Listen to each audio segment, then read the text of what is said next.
ಲಕ್ಷ್ಮೀ ಹೆಬ್ಬಾಳ್ಕರ್ ಅವರಿಗೆ big shock. DK ಸಂಪುಟದಲ್ಲಿ ಸಿಕ್ಕಿಲ್ಲ ಲಕ್ಷ್ಮೀ ಹೆಬ್ಬಾಳ್ಕರ್ ಅವರಿಗೆ ಸ್ಥಾನ. ಬಹಳ ನಿರೀಕ್ಷೆಯಲ್ಲಿದ್ರು, ಸಚಿವ ಸ್ಥಾನದ ನಿರೀಕ್ಷೆಯಲ್ಲಿದ್ರು, ಆಸೆಯಲ್ಲಿದ್ರು ಲಕ್ಷ್ಮೀ ಹೆಬ್ಬಾಳ್ಕರ್ ಅವರು.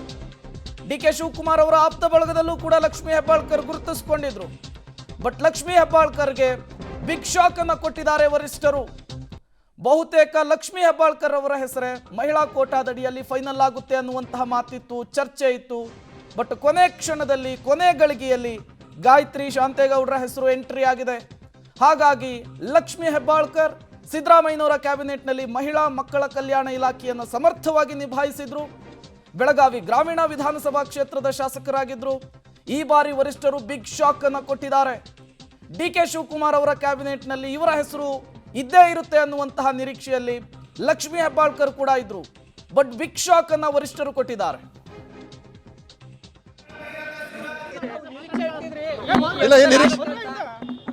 ನಾನು ಹೇಳಿದಲ್ಲ, ನ್ಯೂಸ್ ಬಂದ್ರೆ ಸಾಕು ಅಂತ ಹೇಳಿದ್ನಲ್ಲಪ್ಪ. ನ್ಯೂಸ್ ಬಂದ್ರೆ ಸಾಕು. ಮಂತ್ರಿಮಂಡಲ ಆಗಿರೋದು ಒಳ್ಳೇದು. ಅದು ಬಿಡಿ, ಅವೆಲ್ಲ ನಮಗೆಲ್ಲ ಈಗ ಅದೆಲ್ಲ ವಿಷಯ ಗೊತ್ತಿಲ್ಲ. ಬಟ್ ಈಗ ಮಂತ್ರಿಮಂಡಲ ಆಗಿರೋದು ಭಾಳ ಒಳ್ಳೇದು.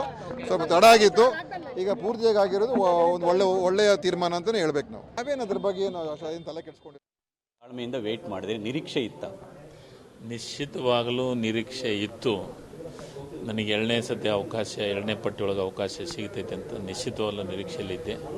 ಆ ರೀತಿ ನಿರೀಕ್ಷೆಯೊಳಗೆ ನನಗೆ ಸಚಿವ ಸಂಪುಟದೊಳಗೆ ಅವಕಾಶ ಮಾಡಿಕೊಟ್ಟಂತ ಮೊಟ್ಟ ಮೊದಲಿಗೆ ಮಲ್ಲಿಕಾರ್ಜುನ ಖರ್ಗೆ ಸಾಹೇಬರಿಗೆ ಮತ್ತು ರಾಜ್ಯದ ಮುಖ್ಯಮಂತ್ರಿಗಳಾದಂಥ ಡಿ ಕೆ ಶಿವಕುಮಾರ್ ಅವರಿಗೆ, ಮಾಜಿ ಮುಖ್ಯಮಂತ್ರಿಗಳಾದಂಥ ಸಿದ್ದರಾಮಯ್ಯನವರಿಗೆ ಮತ್ತು ವಿಶೇಷವಾಗಿ ನನ್ನ ಗೆಳೆಯನ ಕಿಂತನೂ ಅತಿ ಹೆಚ್ಚು ಪ್ರೀತಿಯಿಂದ ಇರುವಂಥ ಪ್ರಿಯಾಂಕಾ ಖರ್ಗೆ ಅವರಿಗೆ, ರಾಧಾಕೃಷ್ಣ ಅವರಿಗೆ ನಾನು ವಿಶೇಷವಾದಂಥ ಅಭಿನಂದನೆಗಳನ್ನು ಸಲ್ಲಿಸಲಿಕ್ಕೆ ಇಷ್ಟಪಡ್ತೀನಿ.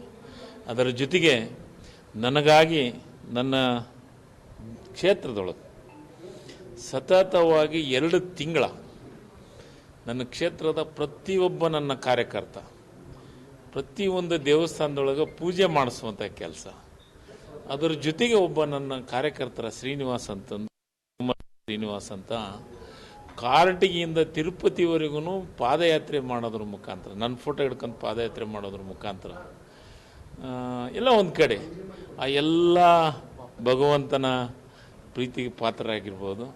ಮತ್ತು ನನ್ನ ಹೈಕಮಾಂಡ್ ನನ್ನ ಗುರುತಿಸಿ ನನಗೆ 4ನೇ ಸತಿ ಅವಕಾಶ ಕೊಟ್ಟಿದ್ದು ನಿಜವಾಗಲೂ ಖರ್ಗೆ ಸಾಹೇಬರಿಗೆ, AICC ಅಧ್ಯಕ್ಷರಿಗೆ ಮತ್ತು ರಾಹುಲ್ ಗಾಂಧಿ ಅವರಿಗೆ, ಸೋನಿಯಾ ಗಾಂಧಿ ಅವರಿಗೆ, ಪ್ರಿಯಾಂಕಾ ಮೇಡಮ್ ಅವರಿಗೆ. ಇದು ಶಿವರಾಜ ತಂಗಡಗಿ ಅವರ ಮಾತು. ಮತ್ತೊಮ್ಮೆ ಸಚಿವರಾಗ್ತಾ ಇರೋದಕ್ಕೆ ಹರ್ಷವನ್ನು ವ್ಯಕ್ತಪಡಿಸ್ತಿದ್ದಾರೆ. ಪಕ್ಷದ ವರಿಷ್ಠರಿಗೆ ಧನ್ಯವಾದವನ್ನು ತಿಳಿಸಿದ್ದಾರೆ.